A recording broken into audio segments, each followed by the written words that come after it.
Chapter 12, Reproval. There's a very important difference between a nice man and a good one. King Jehan the Wise. So apparently all that was needed to change a rather nice stockroom into something sinister was clearing out the supplies, setting up a stone slab in the center of it, and shackling a prisoner to it. You learn something every day. The combination of bare stone and simply dressed young woman was lending this whole affair a particularly villainous vibe I wasn't really on board with. But I supposed that, after getting shot by the Deoraithe, once already Warlock wasn't in a gambling mood. Still, if I got pissy, every time someone put an arrow in me, I'd have a permanent scowl on my face. Bad form that. I take it Mazigo won't be joining us, I asked. The handsome older man shrugged. He has no interest in matters like these. Neither do I, frankly, but rank tends to accrue tedious duties. In a way, it was comforting that he was more bored with the coming interrogation than being all creepy expectant, the way villains usually were in the stories. Warlock had admittedly been nothing but polite to me so far, so I supposed I should have expected a departure from the mold in this too. The dark-skinned mage lay back against the wall and snapped his fingers nonchalantly, the prisoner stirring awake immediately. The archer had woken up a little earlier today, the eve of the furthest I could push back my departure, and promptly been put back to sleep until she could be moved to a more appropriate facility. At least the burns all over the stranger's body had been healed, though sloppily enough that if she tried to move too much it would hurt. Not a coincidence, I assume. Her eyes blinked open, then widened when she realized where she was. There was a single spark of terror before she smothered it, schooling her face into a blank mask. She's been trained to deal with interrogation, I noted. I am an imperial citizen being held unlawfully. She spoke up with that odd Dina burr flavoring her lower meson. If you do not release me immediately, there will be diplomatic consequences. I am shaking in my boots, Warlock replied dryly. I sighed. You were caught participating in the activities of a group that's been convicted of high treason and seen attempting the murder of a member of the Dark Council, I told her. Both of those fetch the death penalty, and not one of those nice quick ones. You're not going anywhere. She glared at Warlock before turning her stare to me, eyes lingering on my own obviously Deoraithe features. She said something in the old tongue, the scathing tone obvious regardless of the language barrier. I don't actually speak that except for a few curses, I informed her. Probably best you don't, Warlock mused. And you should be ashamed of yourself, young lady. I'm sure her mother was a perfectly nice woman. Whether the prisoner had actually insulted whoever had given birth to me was up in the air, as far as I was concerned. I wouldn't put it above the Saninke to yank my chain for the sake of his own amusement. Still, if she'd wanted to hit a nerve, then parents weren't really the way to go for me. I was perfectly fine with having no idea who my progenitors were. Parents were more of an abstract concept for me than anything else. If anything, the closest thing I'd ever had to a father figure was black, and wasn't that a terrifying thought? Archtraitor, the prisoner spat in my direction. I know who you are, Catherine of Laura. I rolled my eyes. I'd already gotten this speech from William, and he'd delivered it better. I'm not in the mood for this particular debate, I replied, so let's shelve the subject for now. Do you have a name? She glared at me. I've had better, I thought. That's barely a coercing Morok level of spite. Why would I give you anything, Urend? She sneered. It'll make this conversation a lot easier if I can refer to you as something else than prisoner, or you, I told her honestly. I could rip it out of your mind, of course, but that tends to make a mess, Warlock spoke idly. Delicate thing, the human mind, not telling what might break when I go fishing for what I want. She held up admirably under the threat, her face betraying no sign of fear, but the way she'd gone still revealed exactly how terrified she was at the prospect. It sickened me a little to see it. Not at her for being afraid, but at myself for being part of the people inflicting that fear. I'd enjoyed putting the fear of me in my enemies before, but that had been on the field, where we both had weapons. Not when they were chained in a dark room underground, trapped in a room with one of the greatest living monsters of the Empire, and the apprentice of another one. But that's a child's way of seeing things, isn't it? If you're so insecure about your objectives that you feel the need to give the enemy a fair shot at you, then maybe you shouldn't be fighting at all. It was not a game for the meek I was learning to play. I knew that, but it did not take away the sick feeling in my stomach. Breagach, the woman said, That is all you will get. Cute, Warlock commented. Lying, is it? I didn't think the watch was that self-indulgent. I made a mental note to pick up a language primer on the old tongue before leaving summer home. Or more realistically, tell Hakram to pick up one for me. I disliked missing context, and I'd gotten better at using my learning aspect anyway. Within a month or two, I should be able to speak the basics and understand the rest. I am not part of the watch, Breagach replied calmly. A typical Southerner assumption, to believe that any Deoraithe leaving the duchy belongs to it. Well, let's find out if that's your first lie of the day, Warlock smiled. A dozen bars of red light came into being above the Deoraithe, connected by threads of gold. Breagach drew a breath in panic and struggled against her bindings, but she was nowhere strong enough to burst through good goblin steel. Do stop fighting it, it won't be painful if you remain calm, Warlock spoke absent-mindedly. Interesting breed you are, members of the Watch. Took me a while to figure out what made you tick. They're still regular humans, aren't they? I frowned. When I first cut one open, I found there was no physical difference to a regular Deoraithe, Warlock agreed. Which is fascinating, given what they can actually do. I theorized the modifications regressed upon death, which, while an advanced piece of sorcery, is not impossible. Besides, their little club has existed for over a millennium in one form or another. I got the feeling I wasn't going to like what followed. Grem was kind enough to secure me a live specimen, but a living dissection yielded the same results. The Calamity continued in that same casual tone. I was glad he was facing away from me, unable to see the disgust on my face. My fingers clenched and unclenched, but I bit my tongue. I had no authority over the man, and making a fuss now wasn't going to bring anyone back to life. It was Amadeus that put me on the right track, ultimately, Warlock said. When trying to understand someone look at their enemies, he told me. He's a font of useless sayings like that, but now and then they do come in useful. Who do the Deoraithe hate more than anyone? Breagach let out a hoarse cry, then collapsed in exhaustion against the stone. The elves, the dark-skinned man finished. Oh, how you despise those isolationist little bastards. Can't say I blame you, even the other good types can't stand them.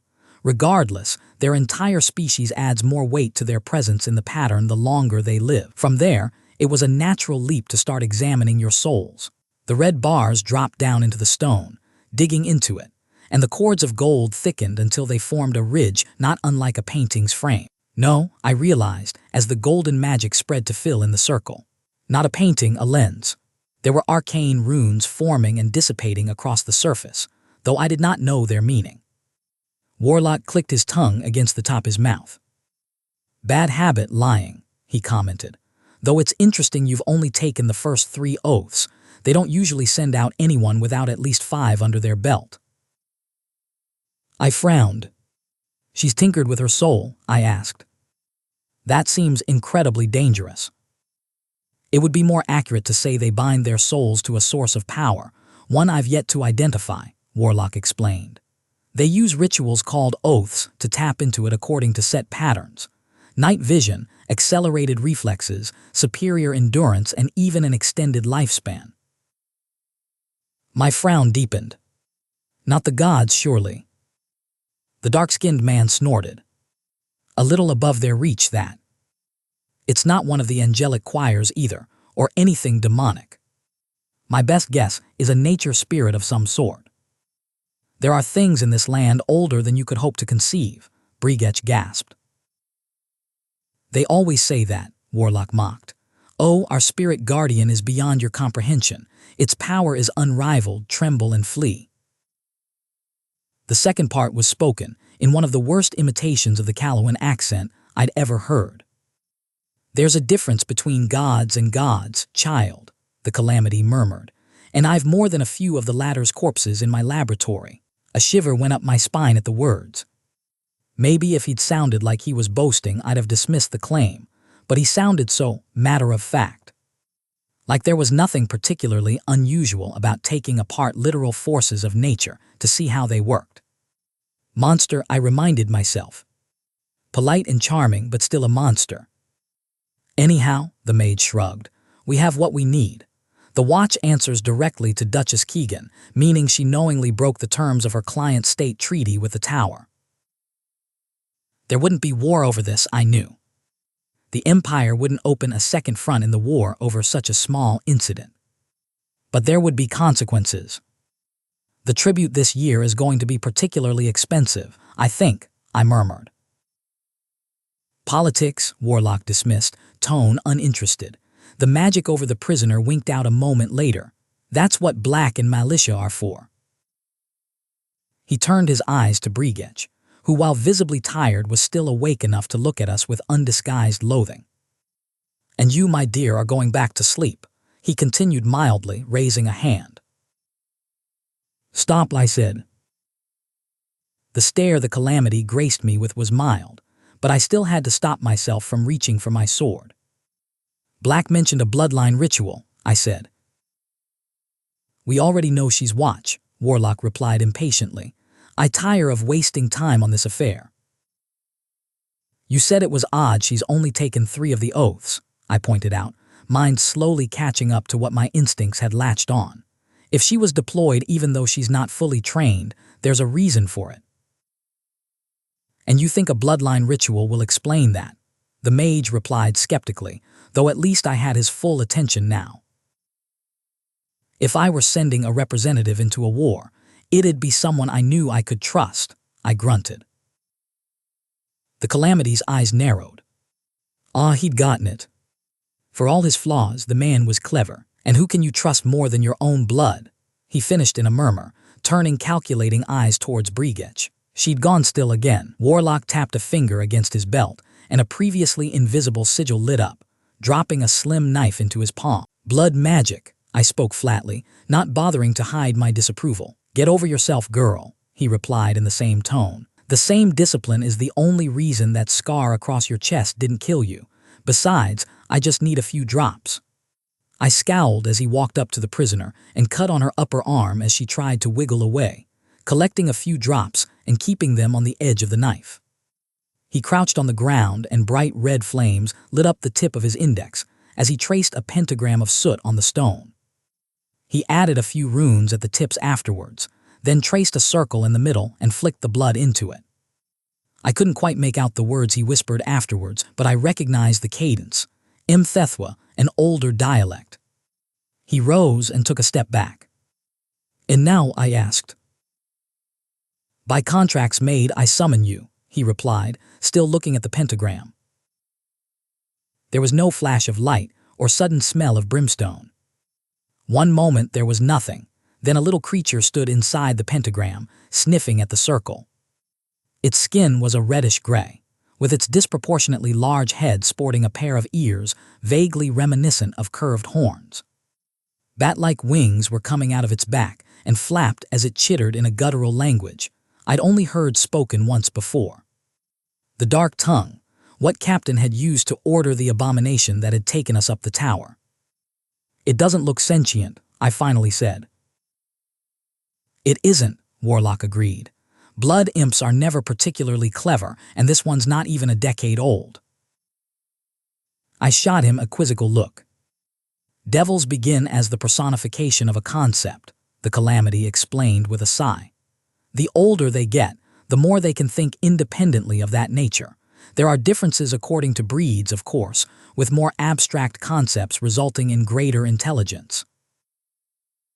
I raised an eyebrow. And what does that thing personify?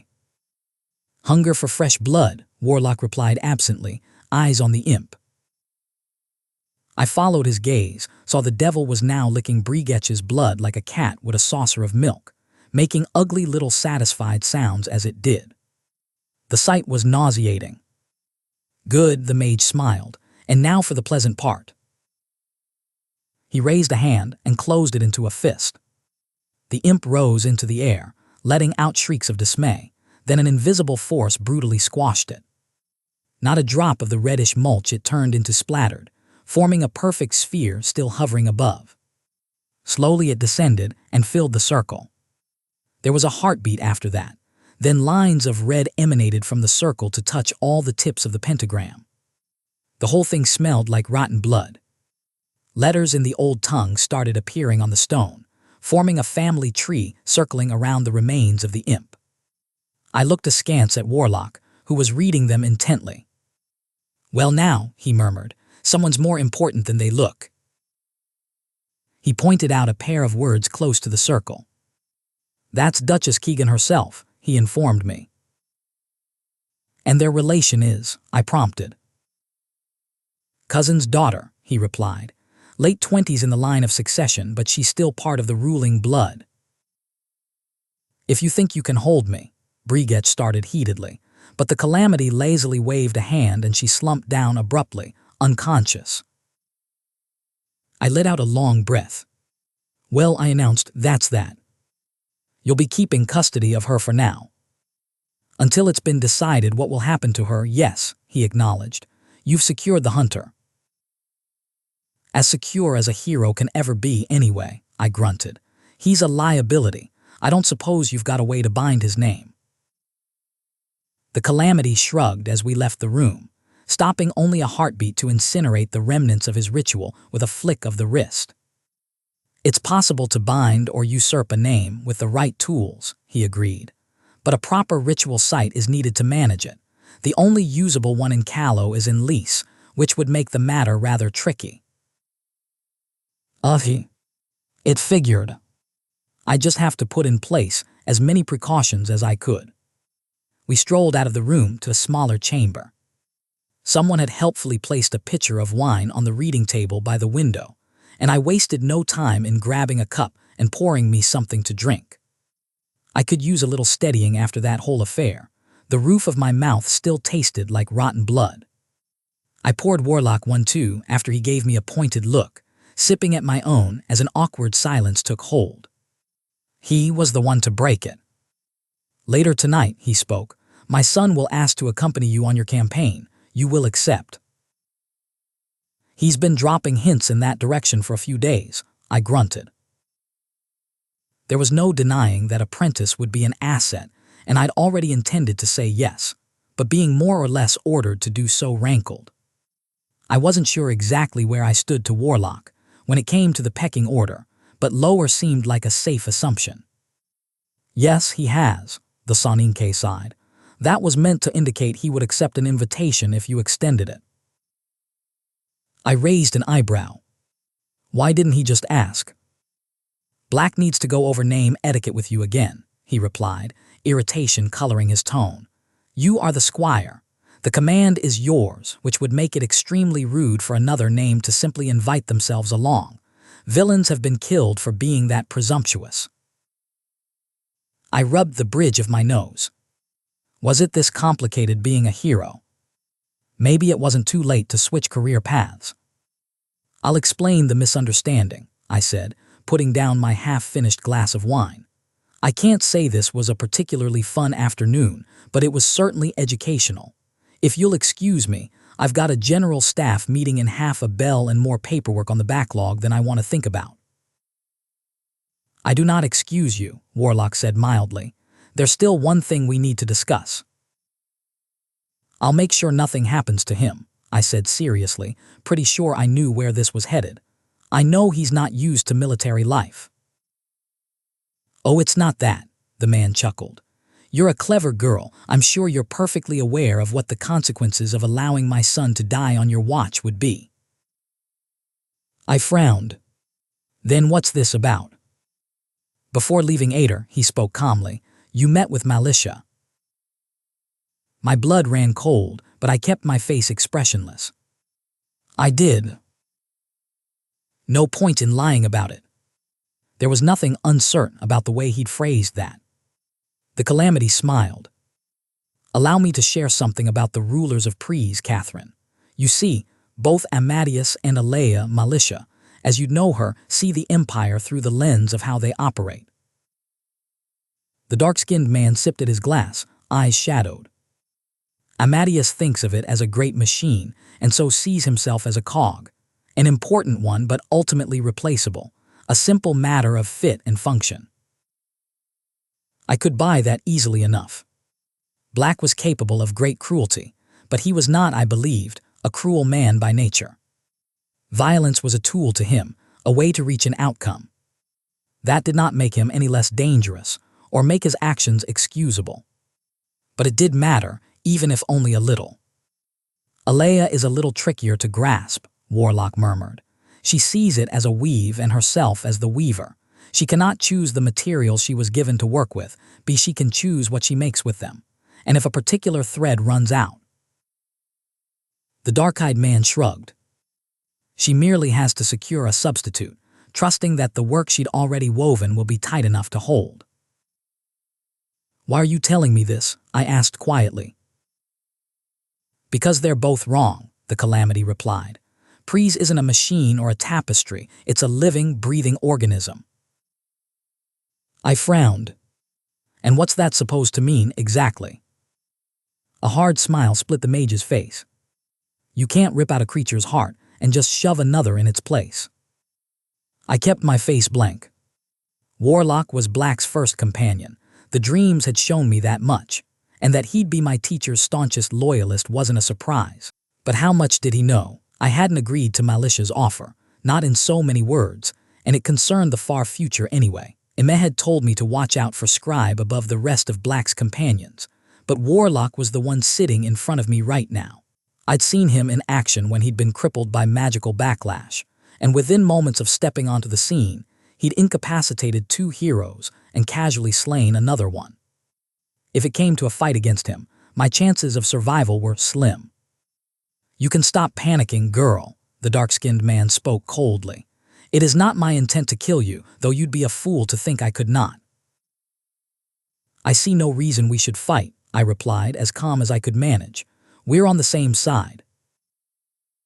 The mage laughed, the sound darkly mocking. You think the Empire is a single side. How delightfully naive of you. We are not Calawan's child. He leaned forward, and there was nothing handsome about that face now, warped as it was by barely contained power just itching to lash out. We were tribes and tribal kingdoms before the Mizens, and if you scratch under the surface, we are still. I know who my tribe is, Catherine Foundling. I have fought with them, bled and wept with them.